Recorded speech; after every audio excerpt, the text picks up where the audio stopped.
Coming up on this Tuesday edition of Newsline at noon, banks, law firms, entertainers and others in Korea's service sector are poised to reap the benefits from the Korea-China FTA. That will give them access to 1.4 billion Chinese consumers. The Korean government declares an end to the search for the 9 people still missing from April's Sewol-ho ferry disaster. Plus, a suicide bomb attack at a boys' high school in Nigeria kills nearly 50 students. Local authorities suspect militant group Boko Haram was behind the attack. These stories and more on Newsline at noon.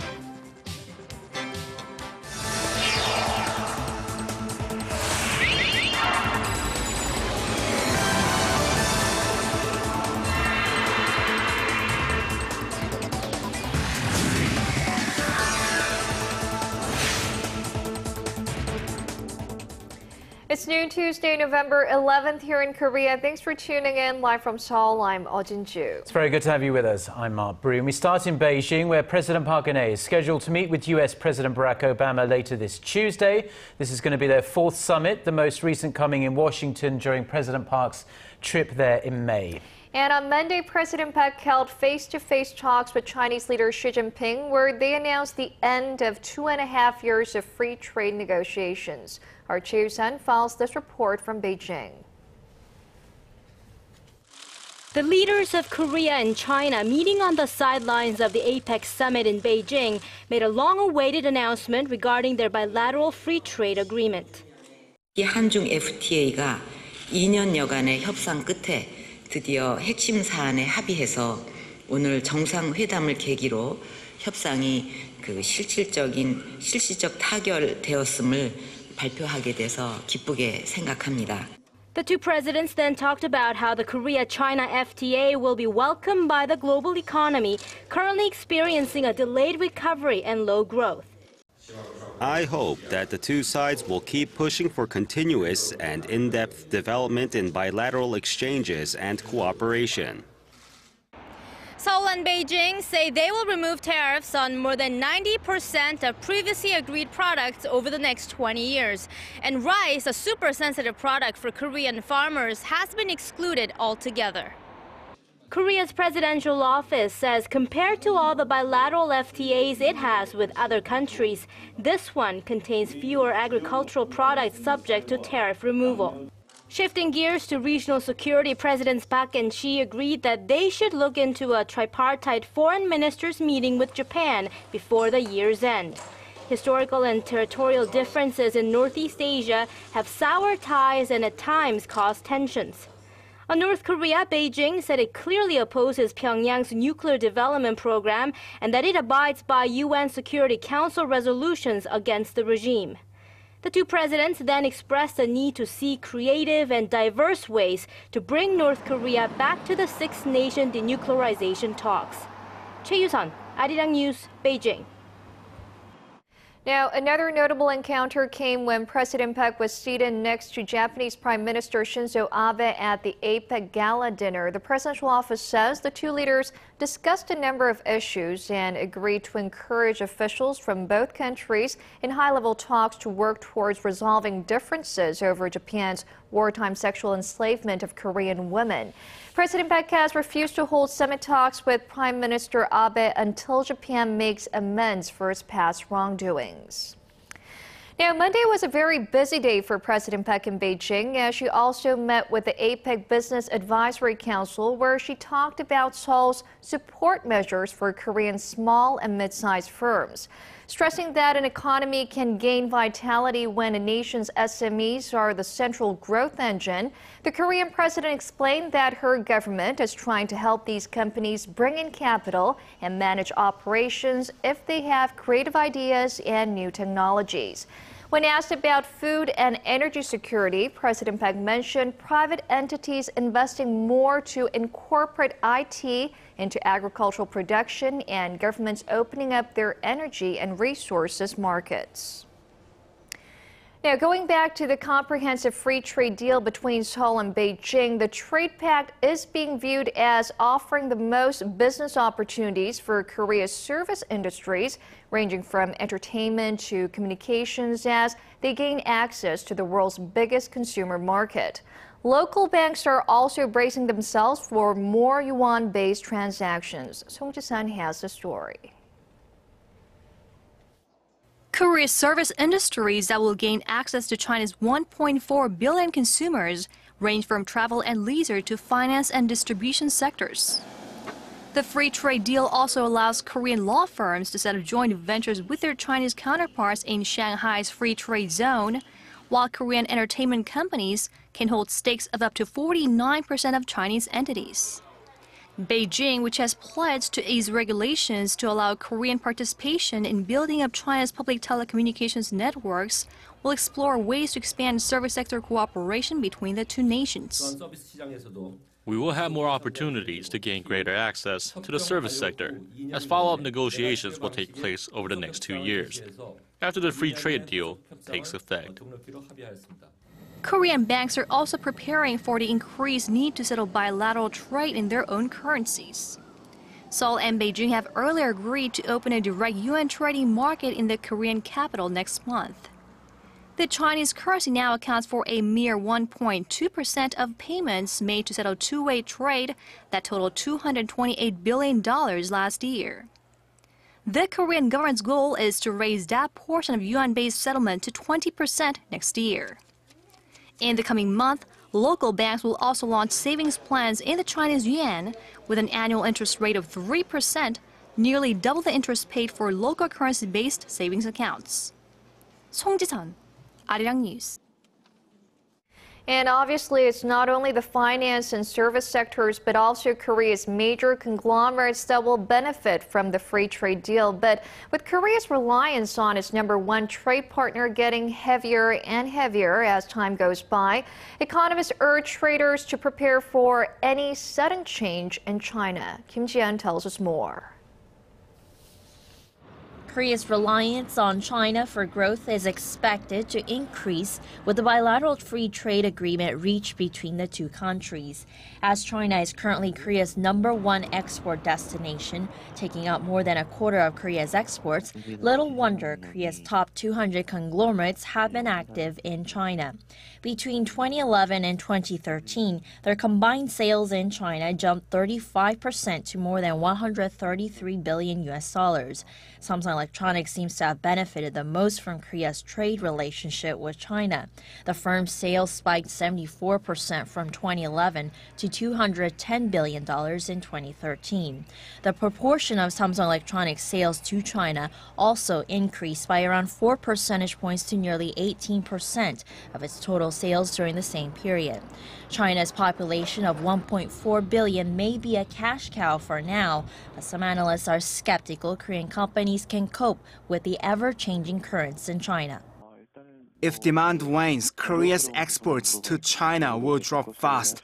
China is currently recording growth in the 7% range, but we don't know what's going to happen over the next 10 or 20 years. Neither do we know whether Korean exporters can deal with the vast structural reforms underway within the Chinese economy. The Economist says Korean exporters need to focus more on premium high-end products as well as consumer goods in order to tap into China's high-end market, such as food, cosmetics, and home appliances, rather than on lower-end goods. Kim Ji-yeon, Arirang News.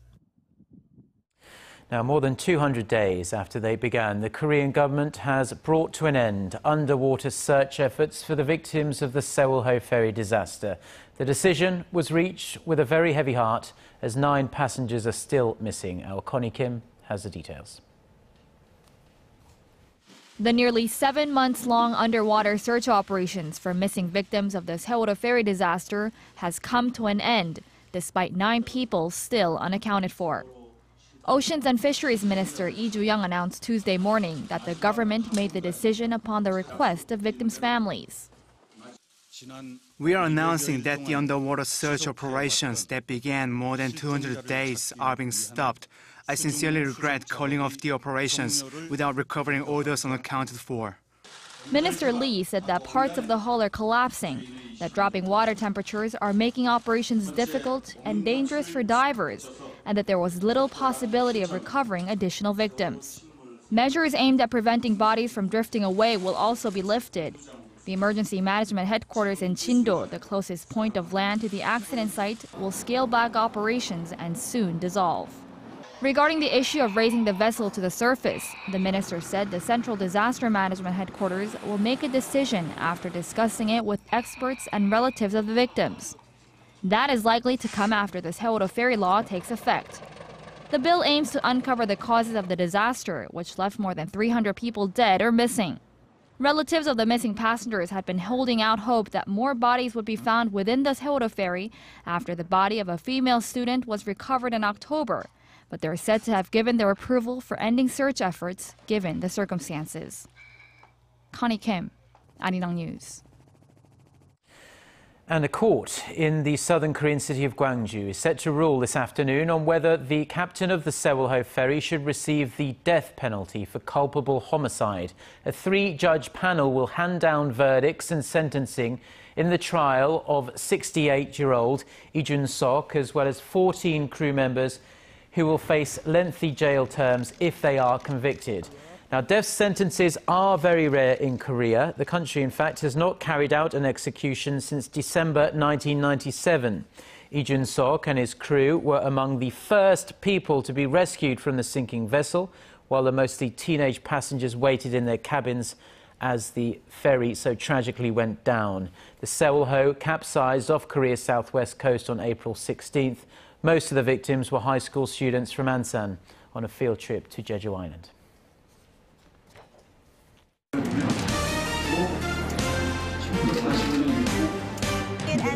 Stay up to date on the latest news out of Korea. Connecting to our team of reporters about the issues that matter to Korea.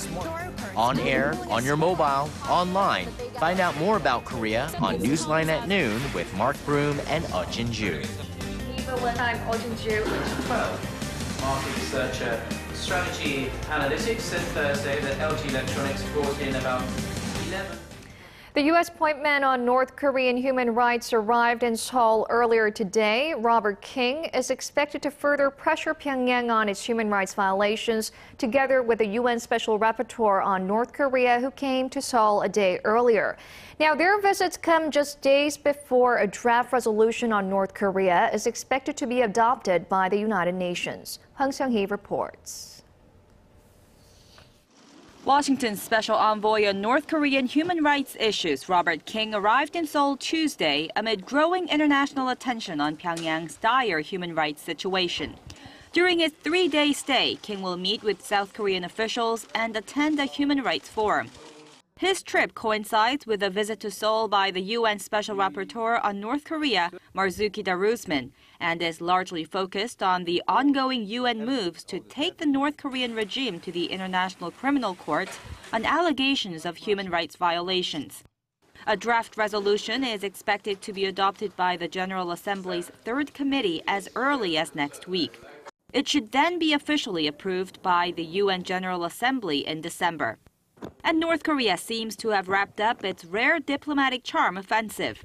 In a statement given to UN member states last month, Pyongyang said that as of October 31st, it was suspending all talks on the draft resolution that urges the Security Council to consider sending North Korea to the ICC. The statement also warned those supporting the move will have to take full responsibility for the consequences that follow. Nonetheless, diplomats working with North Korean officials say the regime has become genuinely concerned about the recent UN moves, zooming in on its human rights situation. Hwang Seung-hee, Arirang News. And U.S. President Barack Obama says North Korea needs to show sincerity about denuclearization if it wants to improve ties with Washington. Speaking at a news conference at the APEC summit in Beijing, Obama said the release of 2 American detainees over the weekend was just a small gesture and more needs to be done by Pyongyang. Saying the North's nuclear issue is the #1 security priority of the countries in the region, Obama stressed the U.S. will be open to talk only when North Korea is ready to seriously discuss giving up its nuclear ambitions. Now, the South Korean military is on to the second day of its near 2-week-long annual war exercise. Seoul says it conducts the drills to prepare against possible North Korean provocations, but Pyongyang, as you might expect, is not best pleased about the matter. Our Kim Yeon-bin reports. North Korea has condemned the South for conducting its annual Hoguk defense drill, calling it a practice for invasion. The North state-run Korean Central News Agency warned Seoul to immediately halt the exercises and also issued a veiled threat, saying the South should remember the shelling of Yeonpyeong-do Island in 2010. South Korea began its annual Hoguk defense exercise on Monday, with a record number of personnel from all branches of the military taking part. The goal, according to a statement from the Joint Chiefs of Staff, is to bolster South Korea's defense posture against potential threats to regional stability, including those coming from North Korea. The 2 weeks of drills consist of numerous maneuvers, such as joint landing and maritime infiltration defense drills. More than 330,000 military personnel are taking part in the exercise, making it the largest ever Hoguk drill since the first one was staged in 1996. In past years, around 80,000 troops were involved. Over 23,000 fighting and transport vehicles are being used, along with 60 vessels and dozens of aircraft. An officer from the Joint Chief of Staff says the beefed-up exercises are in direct response to North Korea's recent provocations. The Hoguk drill has been conducted annually since 1996 to boost preparedness and coordination among the branches of the military. Kim Yeon-bin, Arirang News. Now, it's emerged that famous Korean singer Lee Seung-chul was denied entrance into Japan last weekend. A number of reports say the refusal could have something to do with a concert he performed on Korea's easternmost Dokdo Island, which Tokyo continues to make false territorial claims to. Our Park Ji-won reports. The concert at the root of the controversy took place on Korea's Dokdo Island a day before Liberation Day in August. Lee Seung-chul was there to sing his new song that day with a choir made up of teenage North Korean defectors. Fast forward a few months, and the 47-year-old set off for a trip to Japan on November 9th. However, upon his arrival at Tokyo's Haneda Airport, the singer was detained for 4 hours at the airport's immigration office. Various media outlets report that when Lee was asked why he was being held, an official said it was due to recent media exposure, presumably in reference to his Dokdo concert. Lee was said to be furious about his treatment and when he threatened to expose what had happened. Japanese officials said his entrance had been denied based on his past use of marijuana more than 20 years ago. Despite the immigration office's claim, Lee has entered Japan more than 15 times since his arrest for marijuana use in Korea in the early 1990s. He even held a concert in Japan in the 2000s. Following the incident, Lee canceled his schedule in Japan and is now taking a break in Korea. Lee's agency says the singer believes the retaliatory denial of entrance was due to his concert on Dokdo, which Japan falsely claims to be its territory.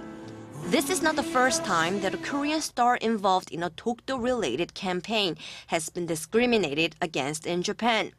Korean star Song Il-guk, who participated in a swimming project to Dokdo in 2012, was warned that he might experience problems if he tries to enter Japan, and the drama Song acted in was pulled off from the airwaves in Japan 6 days before it was due to premiere. Park Ji-won, Arirang News. Now, today is November 11th, and in Korea that means it's Pepero Day, and this is created in honor of the thin, chocolate-covered cookies that kind of look like the number one. Now, the snack has caught on in other nations as well now because consumers can buy it online as well as other food products made right here in Korea. And all of this has led to somewhat of a boom in the Korean online shopping market. Our Shin Se-min reports. November 11th in Korea is celebrated as Pepero Day as the snack resembles the ones and the date. The day is a brainchild of Lotte Confectionery, which makes the Pepero snack as a marketing tool to drive up sales. It worked. Pepero sticks fly off the shelves once early November rolls around each year, and the popularity has expanded to other countries. According to online retail shopping mall G-Market, sales of Pepero have topped the list of processed food products over the past month in its global shop. But the growth expands far beyond Pepero. Last month, the total sales of Korean processed food surged over 160% on month. G-Market says the preferences of foreign shoppers for Korean goods is changing. Cosmetics remain popular, but sales of food items listed in the G-Market global shop over the first 10 months of this year rose 57% on year.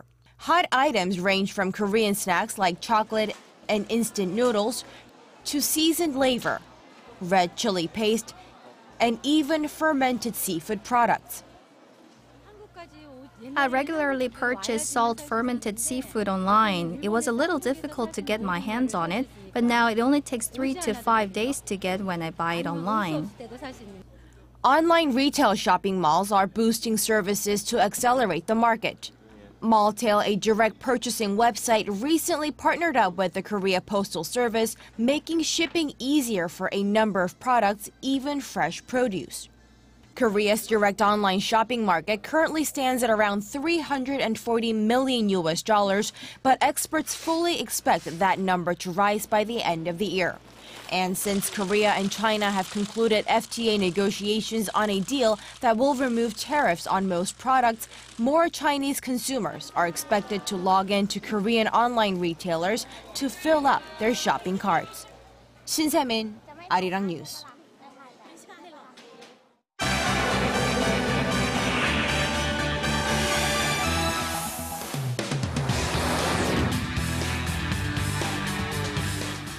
Let's get a check on the global headlines we're following at the south. For that, we turn to Eunice Kim, standing by for us at the news center. Eunice, it's been just a week since a suicide bomb attack killed dozens in Nigeria, and yet another school has been targeted in what's shaping up to be one of the bloodiest school attacks to date. Right, Jin-joo. At least 48 people have been killed and nearly 80 others injured when a suicide bomber detonated explosives just before 8 a.m. on Monday inside a boys' boarding school. Our Son Jung-in has more. The blast that tore through an assembly hall at the Government Science Secondary School in Nigeria's northeastern town of Potiskum was the 7th attack this year on a school in the country. Police say a suicide bomber who was disguised as a student set off the explosion just outside the principal's office, where students had gathered for a daily speech. Dozens were killed, all believed to be between the ages of 11 and 20. In a statement, UN Secretary General Ban Ki-moon strongly condemned the deadly attack and called for the perpetrators to be brought to justice. The Secretary General is outraged by the frequency and brutality of attacks against educational institutions in the north of the country, and reiterates his demand for an immediate cessation to these abominable crimes. Although no one immediately claimed responsibility for the attack, Boko Haram militants are suspected. The extremist group has targeted schools in its 5-year insurrection that aims to build an Islamic state in which boys receive only Islamic education and girls do not attend school. In reaction to the latest bombing, local authorities ordered the immediate closure of all public schools near the town and called on the central government to help bring an end to the escalating violence. Son Jung-in, Arirang News. And in growing tensions between Israelis and Palestinians following the summer's Gaza war, 2 Israelis have been killed in separate knife attacks in Tel Aviv and the West Bank.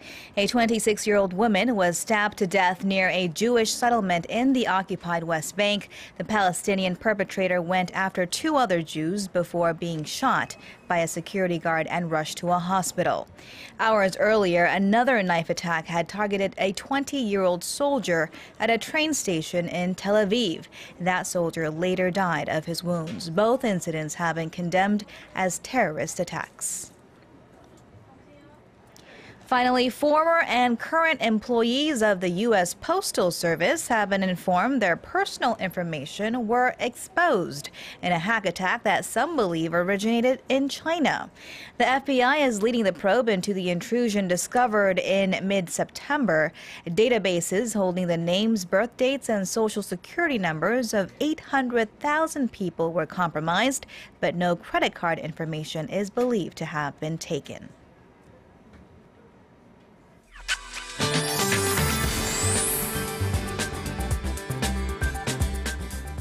Temperatures are rising rapidly and will become relatively mild by the afternoon, leading to a big temperature gaps. And the sunshine we enjoyed in the morning hours will be joined by some clouds as we move through the day. But overall, typical autumn day is in store for us this afternoon, with the daytime high in the capital and Gwangju topping out at 15, while Daegu and Busan will climb into the 17 and 19 this afternoon. And for other regions, Jeju Island and Daejeon will be getting up to 16 and 15 later on, and Dokdo should see a high of 16 as well.